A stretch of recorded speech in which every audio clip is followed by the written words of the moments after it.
Joshua chapter 4.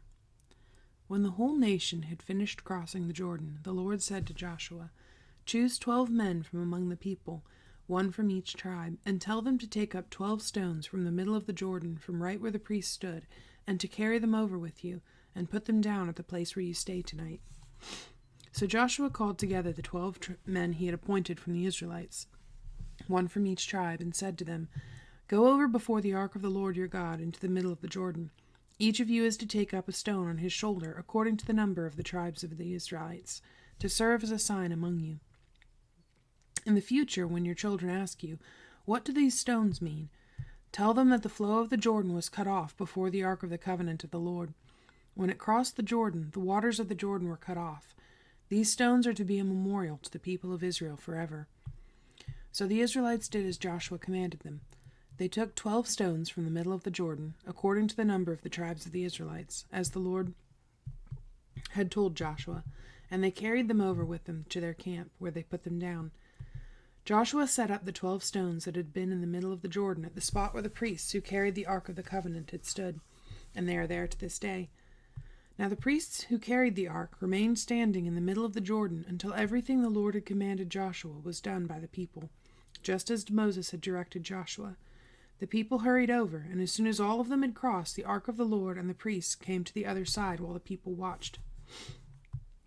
The men of Reuben, Gad, and the half-tribe of Manasseh crossed over, armed, in front of the Israelites, as Moses had directed them. About 40,000 armed for battle crossed over before the Lord to the plains of Jericho for war. That day the Lord exalted Joshua in the sight of all Israel, and they revered him all the days of his life, just as they had revered Moses.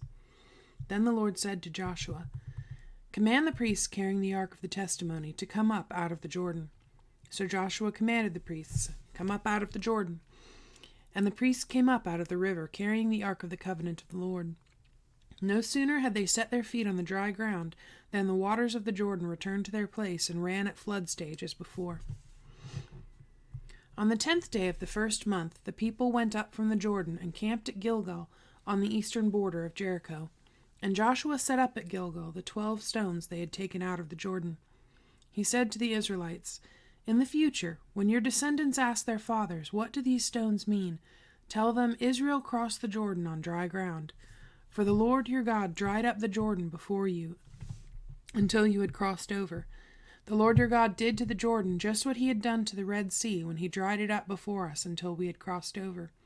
He did this so that all the peoples of the earth might know that the hand of the Lord is powerful, and so that you might always fear the Lord your God."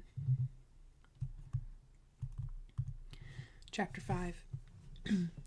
Now when all the Amorite kings west of the Jordan and all the Canaanite kings along the coast heard how the Lord had dried up the Jordan before the Israelites until we had crossed over, their hearts melted, and they no longer had the courage to face the Israelites. At that time the Lord said to Joshua, "Make flint knives and circumcise the Israelites again." So Joshua made flint knives and circumcised the Israelites at Gibeath-Haraloth. Now this is why he did so. All those who came out of Egypt, all the men of military age, died in the desert on the way after leaving Egypt. All the people that came out had been circumcised, but all the people born in the desert during the journey from Egypt had not. The Israelites had moved about in the desert 40 years, until all the men who were of military age when they left Egypt had died, since they had not obeyed the Lord. For the Lord had sworn to them that they would not see the land that he had solemnly promised their fathers to give us, a land flowing with milk and honey. So he raised up their sons in their place, and these were the ones that Joshua circumcised. They were still uncircumcised, because they had not been circumcised on the way. And after the whole nation had been circumcised, they remained where they were in camp until they were healed. Then the Lord said to Joshua, "Today I have rolled away the reproach of Egypt from you." So the place has been called Gilgal to this day. In the evening of the 14th day of the month, while camped at Gilgal on the plains of Jericho, the Israelites celebrated the Passover. The day after the Passover, that very day, they ate some of the produce of the land, unleavened bread and roasted grain. The manna stopped the day after they ate this food from the land. There was no longer any manna for the Israelites, but that year they ate of the produce of Canaan. Now when Joshua was near Jericho, He looked up and saw a man standing in front of him with a drawn sword in his hand. Joshua went up to him and asked, "Are you for us or for our enemies?" "Neither," he replied, "but as commander of the army of the Lord I have now come." Then Joshua fell face down to the ground in reverence and asked him, "What message does my Lord have for his servant?"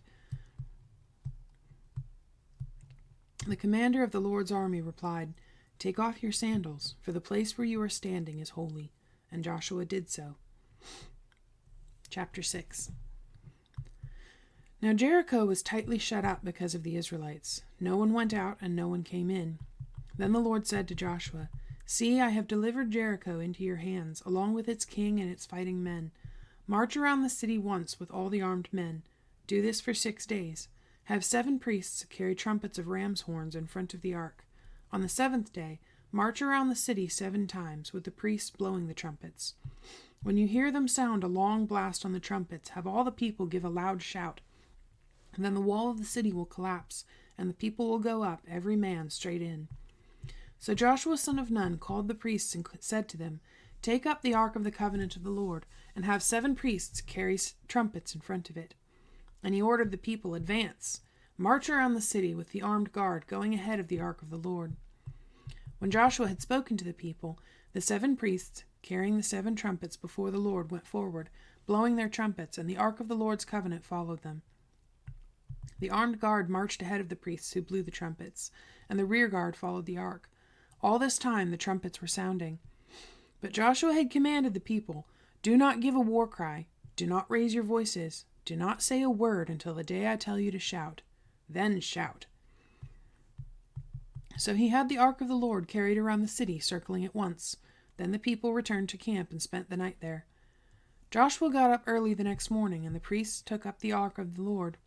The 7 priests, carrying the 7 trumpets, went forward, marching before the ark of the Lord and blowing the trumpets. The armed men went ahead of them, and the rear guard followed the ark of the Lord while the trumpets kept sounding. So on the 2nd day they marched around the city once and returned to the camp. They did this for 6 days. On the 7th day they got up at daybreak and marched around the city 7 times in the same manner, except that on that day they circled the city 7 times. The 7th time around, when the priest sounded the trumpet blast, Joshua commanded the people, "Shout, for the Lord has given you the city." The city and all that is in it are to be devoted to the Lord. Only Rahab the prostitute and all who are with her in her house shall be spared, because she hid the spies we sent. But keep away from the devoted things, so that you will not bring about your own destruction by taking any of them. Otherwise you will make the camp of Israel liable to destruction and bring trouble on it. All the silver and gold and the articles of bronze and iron are sacred to the Lord and must go into his treasury. When the trumpet sounded, the people shouted, and at the sound of the trumpet, when the people gave a loud shout, the wall collapsed. So every man charged straight in, and they took the city. They devoted the city to the Lord and destroyed with the sword every living thing in it, men and women, young and old, cattle, sheep, and donkeys. Joshua said to the 2 men who had spied out the land, "Go into the prostitute's house and bring her out and all who belong to her in accordance with your oath to her." So the young men who had done the spying went in and brought out Rahab, her father and mother and brothers and all who belonged to her. They brought out her entire family and put them in a place outside the camp of Israel.